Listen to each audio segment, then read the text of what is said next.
KGF 2 follows directly on basically from KGF Part 1, doesn't it? Unsurprisingly, but well, actually, it could be years later. I mean, I seem to remember when we were talking about KGF 1, I had this thought that, well, I wonder what the second one's going to be. I wonder if it's going to be like his son years later or what. But no, it just follows straight on, doesn't it? Instantly, coming out the gate, you can tell the production value, the film quality, the look of it looks like a much higher budget. I don't know what the distance in time between the filming was. It's I'm trying to. What is even the plot of KGF Part 2? Go on, sorry, yeah. So Rocky's taken over the KGF, which is sort of like a gold mining business empire. He's top of the tree in terms of like all the gangsters in the criminal underworld. He goes from strength to strength, doesn't he? He kind of makes the KGF, the coal fields. He makes it into like a proper industrial business, doesn't he? As opposed to a load of old slave miners, he makes it into. But the problem is when you get to the top, there's people there ready to knock you down. So all these crime lords that he's trodden on the way to the top suddenly want revenge, and politicians aren't happy with him. Yeah, there's lots of sort of like that seems to be the political intrigue as well, and they kind of get to the Prime Minister, don't they? And they sort of say, this Rocky needs sorting out, we need to go in, and he sort of like walks around, doesn't he, with not a care in the world, as if he's like the absolute. And then they bring in this guy, I think you've written in our notes, Dreadlocks guy, the Viking. He looks the guy.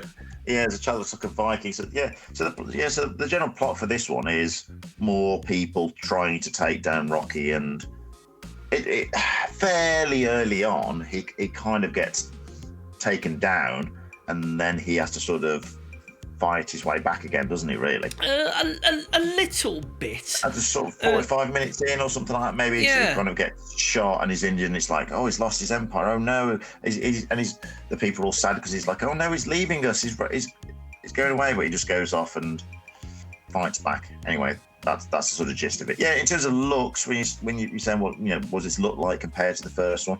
It does look really lush. I mean, it's got this really sort of like yellowy brown colour palette to it. That's really deep shadows. Really, strong contrast and lights, and makes you feel like that sort of 70s feel to it, because it's it's a modern film set in the 70s. Would you say the comparable to like Western audiences? For me, it's like the Fast and the Furious type films. It's got that kind of sped up, slow down, bigger than life characters. Mega car effects. I mean, there's a bit where he rocks up to a police station, doesn't he? And he's after this single bar of gold. Yeah, he's after this single bar of gold, and he walks in. They're like, "Oh my god, it's this little kid's like, it's Rocky, it's Rocky." So they give him the gold, and then he goes outside and he just shoots up this police station with his massive Gatling gun, and it's all slow motion bullets hitting the ground. I remember, and I can't. I think it was Kate Beckinsale. Remember Pearl Harbor?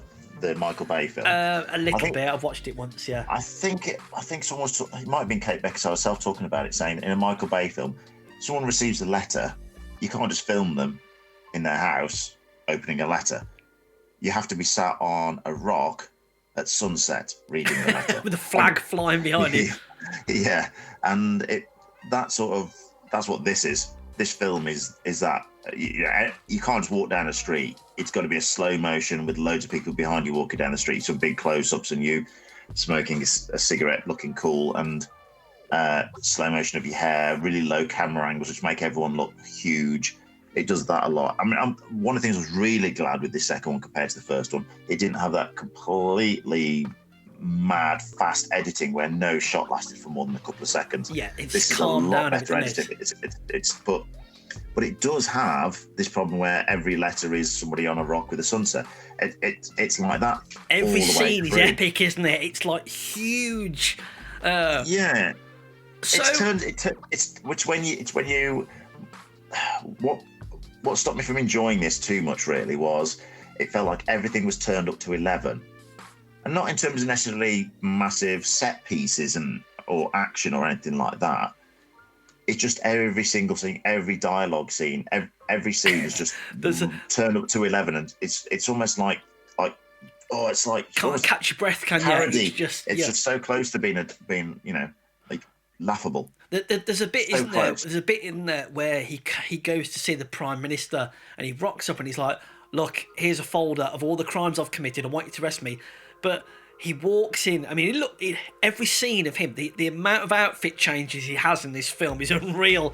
But I've got to say, he looks cool as hell. And he's walking in slow motion with his glasses and his white suit with his red shirt. But you're right, just putting a folder on the desk of the Prime Minister, it's like, zoom in, folder, whacking the desk. There's a lot of hair flicking, doesn't he? Like he's in like a shampoo advert. You know what really surprised me in this, right? So the first film is about Rocky coming up from the slums, becoming the big man. In this one, he's defending his territory, he's expanding it. And that's all fine. And, you think Vin Diesel, he's like that, isn't he? 3/4 way through, I suddenly said to myself, wow, actually, I've completely forgot about Rocky. And I'm actually looking at the political intrigue, and you've got a certain set of ministers trying to vote out some other ministers, and then you've got the police trying to bring down Rocky's empire, and they're trying to go. And I thought, oh, actually, I'm into this more than I thought. And then you've got the story, haven't you, of the narrators telling you the story about what happened. Do you remember that? Because the original narrator is like an old man. I mean, I don't know if the actor in real life was ill and he couldn't be in it, but he's in a hospital. So. But that was really quite good. Unfortunately, it had one of my most hated tropes in it. So all these people want to take out Rocky, and they kind of set up this elaborate trap, don't they? Where they steal his girlfriend or something, and Rocky's like, right, I'm coming to get you. Slow motion, pickaxe handle, whacking. It's not an elaborate trap. Well, there's nothing. There's nothing elaborate in this film. It's like, come here and get your girlfriend. Okay. So they go together, and it's like, oh, I'm going to kill you. And then it's like, wait a minute, Viking guy's got a sniper rifle, and he shoots him. They say, right, Rocky, we've got you now. And then it's like, oh no, I think you put in here, Rob, Dr. No Star villain or James Bond villain. It's like, Rocky, I'm going to leave you alive so you know that I beat you. And I'm like, don't do that. Don't do that. Because that's the only way I can get to your followers is by them seeing that you've got shot. Defeated. So it's going to hurt your followers as well. Well, you being dead would hurt all his followers as well because they don't have him to save the day anymore. Rob, I'm going to ruin every film for you from now on. This is a big thing in films which I can't stop seeing anytime. Anytime from now on, when you see a protagonist or an antagonist with a gun, they always stand too close to the enemy. And in every film, I say, because I watch a lot of films with my son, and I'm like, he's standing too close, because they always do the quick snatch the gun out of your hand, and I'm like, and again, that's in this all the time. It's like really close up, got a gun trained on Rocky. He does a quick move, grabs the gun, and it's out your hand. You're like, you could have just killed him. He could have just shot him there. Yeah, he could have been shot so many times. Well, so it's not an elaborate plan because, he does the Bond villain thing. I mean, he's borderline doing the monologuing thing like Syndrome in Invisibles. Invisibles, Invincible. What's it called? Incredibles, yeah. But then, so he goes off to sort of lick his wounds. So he's got shot in the chest, but then give him a couple of days in bed and his arm's in a sling. Why your arm is in a sling after you've been shot in the chest, I don't know. Goes off to stand on the beach and look at the sea. Feels like, takes a big deep breath, right? Yeah, I'm ready to go back now. But again, there's no like elaborate, clever plan. He just needs to rock up with a bunch of trucks with loads of guys. All he does is just goes by loads of Kalashnikovs, yeah. Because he keeps saying it. There's one scene where he keeps going Kalashnikov over and over again. He keeps saying it. Were they sponsored by Kalashnikov?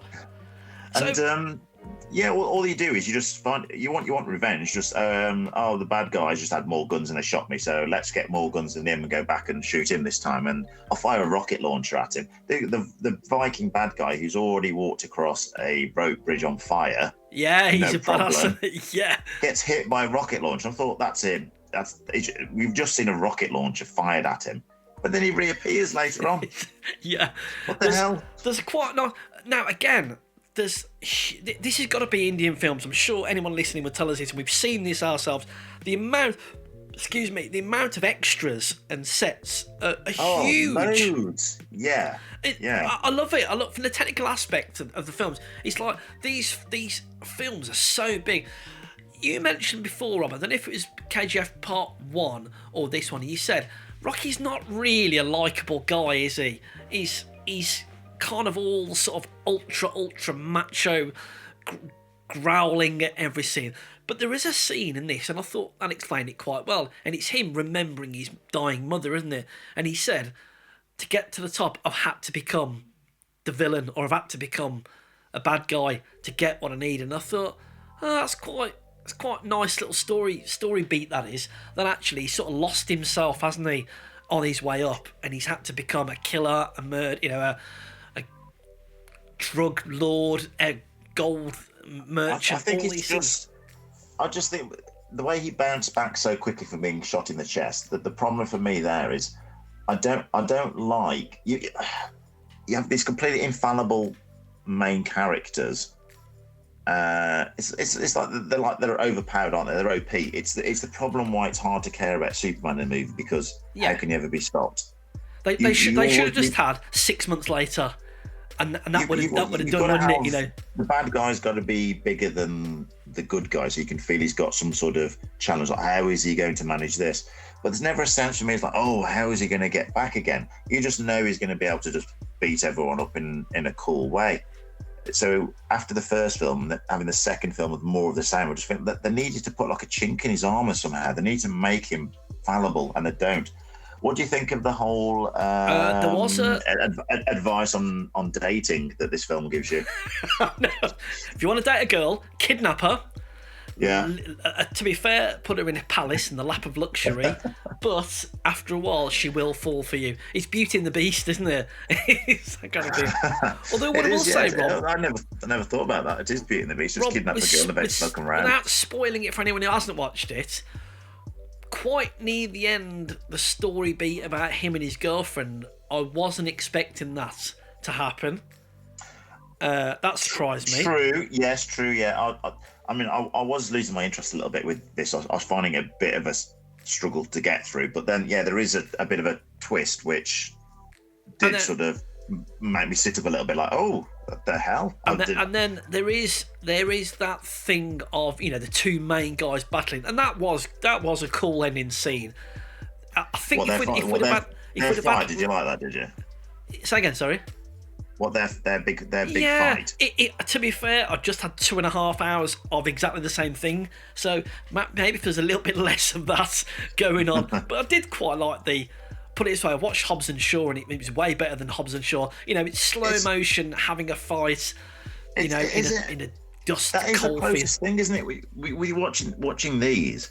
That's the closest thing in Western audiences, isn't it? We've picked on this before. I think we've talked about it before. We're talking RRR, but. Yeah, that Hobbs and Shaw Fast and Furious machismo dynamic is the closest thing. The only other thing that's close to that, the which Grey you don't see so much now, is stuff like, Grey Man's got it, but also Tango and Cash. Remember that? Oh, yeah. Or like the Expendables or something like that. It's that sort of thing, isn't it, really? Super manly, macho. Do you know what? I think I enjoyed this more than the Grey Man. so then, again, without spoilers, it ramped up to 10, and then it went to 11, and when you see the final sort of what happens to Rocky, it dials it up to 15, doesn't it? you've got him trying to escape, haven't you? You've got him trying to escape, because they bring the Americans into it there, and then there's a very slight potential kind of.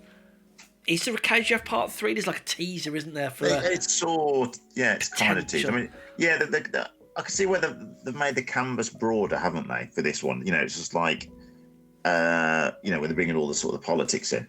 I mean, it's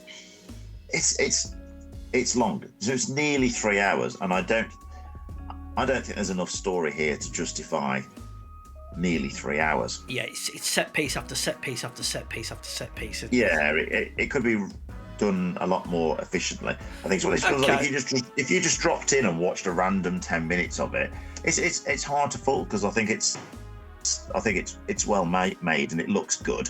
Yeah. It's very samey for 3 hours after. It's like a Transformers film, isn't it? It's just go, or like a Michael Bay film. It's just going, and there's not a lot of time to catch your breath. So you've got bigger piece after bigger piece. Yeah. Okay. Yeah, and it could it sort of wore me down a little bit, actually. Yeah. I wouldn't be bothered about watching a third one of this if they did a third one. I mean, unless there was something in the plot that made me think, oh, they've done something different here. I think, you know, when you're doing sequels, you've got to. It's that skill, isn't it? Of here's more of what you want, and here's something you didn't realise you wanted. Yeah.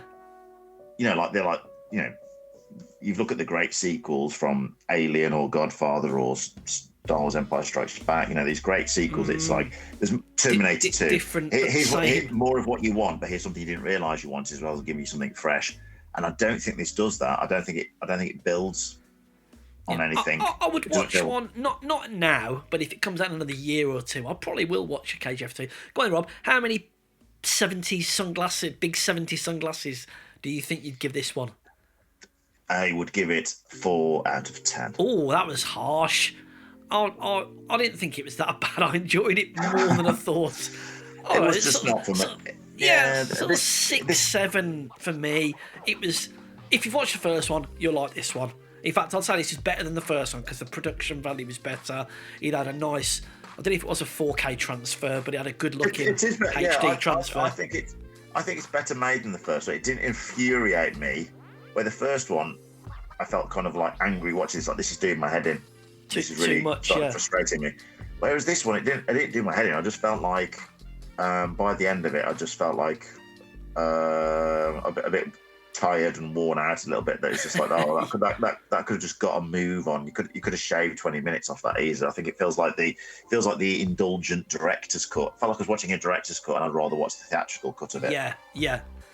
Well, aren't we going to watch a light-hearted comedy for our next Indian film? Is that right? Watching Three Idiots, is it called? So, yeah, I think we'll go for that. I haven't started. You've watched some of it,